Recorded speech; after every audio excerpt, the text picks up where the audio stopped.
নমস্কার সুপ্রিয় দর্শক,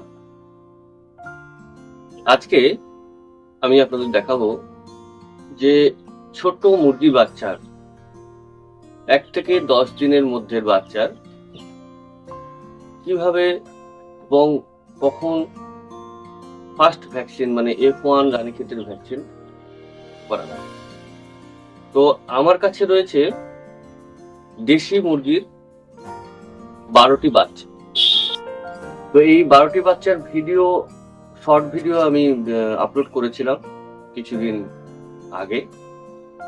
তো আপনারা নিশ্চয়ই দেখেছেন ভিডিওটি, আর যারা দেখেননি তারা দেখে নেবেন যে আমার ছোট্ট মুরগির বাচ্চা 12টি বাচ্চা উঠেছে এবং আরো কিছু বাচ্চা উঠবে, ডিম বসানো রয়েছে। তো এই বাচ্চাগুলোর ব্রুডিং চলছে। ব্রুডিং এর কি কি মেডিসিন দিতে হয় বা কিভাবে রাখতে হয় সেগুলো নিশ্চয়ই আপনারা জানেন। যদি না জেনে থাকেন তাহলে এই ব্রুডিং এর উপরে একটা ভিডিও আমি বানাবো তাড়াতাড়ি, যে কিভাবে ব্রুডিং করতে হয় এবং ব্রুডিং এর কি কি মেডিসিন দিতে হয়, কি অ্যান্টিবায়োটিক দিতে হয়, কেমন ভাবে দিতে হয়, কি ডোজে দিতে হয়, সেগুলো আমি আপনাদের সবই দেখাবো নেক্সট ভিডিওতে। তো আজকে আমি দেখাবো যে ফার্স্ট ভ্যাকসিন F1 রানীক্ষেতের ভ্যাকসিন আমি কিভাবে আমার এই ছোট্ট মুরগির বাচ্চাগুলিকে দেব। আমার চ্যানেলে আগে একটি ভিডিও দেওয়া রয়েছে, দেখবেন ওখানে কিভাবে F1 ভ্যাকসিন আমি শিশির মধ্যে থেকে আমি এরকম নজলের মধ্যে নিয়ে আসি, এরকম কৌটোর মধ্যে ভরি, সেটার ভিডিও দেওয়া আছে। আপনারা যারা দেখেননি তারা দেখে নেবেন। তো আমি আজকে সেই ভিডিওটি করব না, আজকে জাস্ট দেখাবো যে কিভাবে মুরগির বাচ্চাগুলিকে ভ্যাকসিন করাই। এটি একটি ইম্পর্টেন্ট জিনিস, যে অনেকে কি করে ভ্যাকসিন চোখে দেয়, অনেকে নাকে দেয়, অনেকে মুখে দেয়। কিভাবে দিলে কাজ করবে সেটা আমি আপনাদের দেখাবো। শেষ পর্যন্ত থাকুন বন্ধুরা, স্কিপ করে চলে যাবেন না। স্কিপ করলে কি হবে, আপনাদের মূল্যবান সময়টা বেকার চলে যাবে। আপনি যদি কোনো তথ্য জানতে চান বা কোনো কিছু বিষয় যদি জানতে চান তাহলে মিস করে যাবেন। প্রথম থেকে শেষ পর্যন্ত ভিডিওটি দেখুন, তাহলেই আপনি সম্পূর্ণটা বুঝতে পারবেন। কেটে কেটে দেখলে আপনি কিন্তু বুঝতে পারবেন যে কি হচ্ছে। তো আপনারা অনেক কিছু মিস করে যাবেন কেটে যদি দেখেন। সম্পূর্ণ ভিডিওটি দেখুন বন্ধুরা। এই ভ্যাকসিন আমি এর মধ্যে ভরে নিয়েছি। এই ওষুধ, এই ভ্যাকসিন আমি 1 ফোঁটা করে মুরগিকে দেব। দেখুন বন্ধুরা কিভাবে দিচ্ছি। আমি একটি আপনাদের দেখিয়ে দেবো, আপনারা সকলে সহজেই করতে পারবেন কাজটি। এই যে একটি মুরগি বাচ্চা, এই মুরগির বয়স হচ্ছে 7 দিন। আমি 10 দিনের মধ্যে আমি এই ভ্যাকসিনটা করাই। তো একদম বাচ্চা, 1 দিনের বাচ্চাকে দেবেন না, কারণ 1 দিনের বাচ্চা অনেক সময় ভ্যাকসিন দিলে মরেও যেতে পারে। সেজন্য একটু 7-8 দিন 10 দিন বয়স হলে তারপর ভ্যাকসিন দেওয়ার প্রপার সময়টি আপনি পেয়ে যাবেন।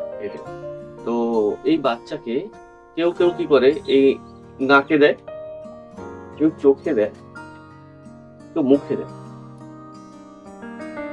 চোখে দিলে অনেক সময় চোখ অন্ধ হয়ে যায়, আবার নাকে দিলে নাক থেকে গড়িয়ে নিচে চলে যায়, প্রপার এরা শরীরে পৌঁছায় নেবে।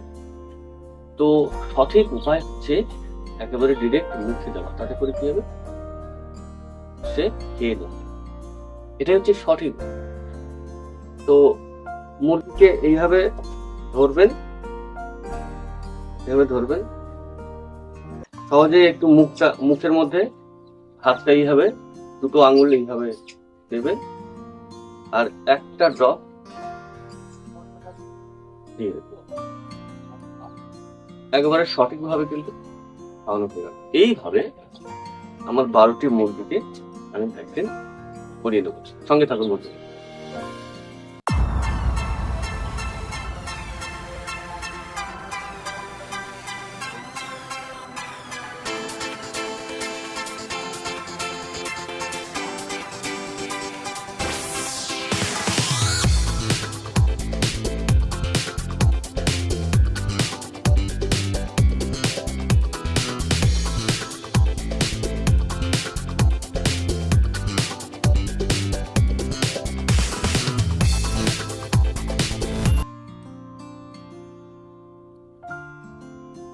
দর্শক বন্ধু, এগুলি সবই কিন্তু দেশি মুরগির বাচ্চা।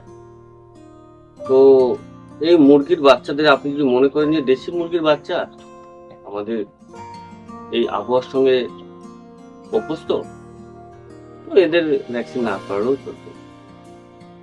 আপনি যেটা ভাবছেন সম্পূর্ণ ভুল ভাবছেন। ভ্যাকসিন করানো খুবই জরুরি। ভ্যাকসিন যদি আপনি না করেন তো আপনার মুরগি যখন তখনই মারা যাবে। আর রানীক্ষেত রোগ এমনই একটি রোগ, মুরগির, হাঁস, মুরগি, পশু পাখির জন্য একটা মহামারী রোগ। এই রোগ থেকে একমাত্র টিকার মাধ্যমে, মুরগির টিকার মাধ্যমেই সুস্থ রাখা সম্ভব। আপনারা যারা ফার্ম করছেন, সে বড় ফার্ম হোক, ছোট ফার্ম হোক, আপনারা সবসময় সতর্ক থাকুন। তাতে করে আপনার লোকসান হবে না। এবার আমি বলবো না যে এই ভ্যাকসিনের পরেও মুরগি মরবে না, কিন্তু ব্যাপার হচ্ছে যে মুরগির মরার সম্ভাবনাটা কম। বন্ধুরা, আমি আপনাদেরকে দেখালাম কিভাবে F1 ভ্যাকসিনটা করাতে হয়। এবার এর পরের ভিডিওতে আমি দেখাবো যে মুরগির, প্রাপ্তবয়স্ক মুরগির কৃমিনাশক ওষুধ কিভাবে খাওয়াবো। কৃমিনাশক ওষুধের একটি ভিডিও আমি করব। তো কৃমিনাশক ওষুধ কখন দিতে হয়, কতদিন পর পর দিতে হয়, কোন বয়স থেকে মুরগির কৃমিনাশক ওষুধ প্রয়োগ করব, সেসব নিয়ে আরেকটা ভিডিও বানাবো পরবর্তীকালে। তো আজকে বন্ধুরা এই পর্যন্ত। যদি ভালো লাগে তাহলে একটা লাইক করে যাবেন আর সাবস্ক্রাইব করবেন। যদি মনে হয় এই ভিডিওটি তথ্যপূর্ণ, অন্য মানুষের উপকারে কাজে লাগবে, তাহলে আপনারা শেয়ার করবেন। ডেইরি ফার্ম স্টোরির সকল দর্শককে আবারও নমস্কার। যারা বাংলাদেশ থেকে দেখছেন তাদের আদাব।